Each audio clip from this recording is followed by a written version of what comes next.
آدم علیہ السلام، حضرت حوا، بڑا تفصیلی واقعہ ہے۔ اللہ تعالیٰ نے آدم علیہ السلام کو بنایا، اس میں روح پھونکی، آدم علیہ السلام اٹھے، حضرت حوا کو اللہ نے پیدا کیا، آدم علیہ السلام کو بنایا۔ فرشتوں نے کہا یا اللہ، ہم تیری پاکی بیان کرتے ہیں، تیری تسبیح بیان کرتے ہیں۔ وہ فتنے فساد برپا کرے گا۔ اللہ کریم نے ارشاد فرمایا، فرشتوں جو میں جانتا ہوں وہ تم نہیں جانتے، وہ مخلوق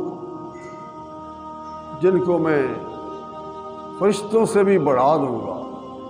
آدم علیہ السلام اللہ کریم نے جب پیدا فرمایا نا، روح پھونکی تو اٹھے۔ اللہ کی نے فرمایا فرشتوں آدم کو سجدہ کرو، سب نے سجدہ کیا الا ابلیس۔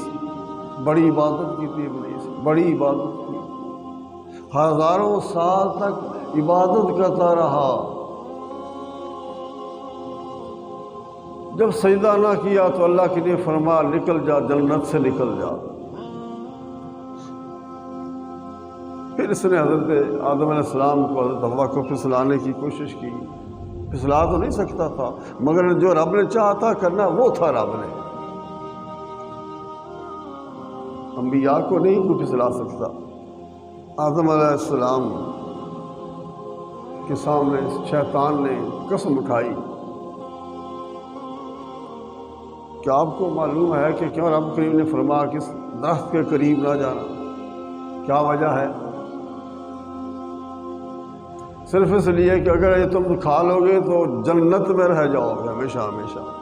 سب سے پہلی جھوٹی قسم کھانے والا شیطان تھا، سب سے پہلی جھوٹی قسم کھانے والا شیطان تھا۔ اس لیے جو جھوٹی قسمیں کھاتے ہیں وہ شیطان کے ساتھی بن جاتے ہیں۔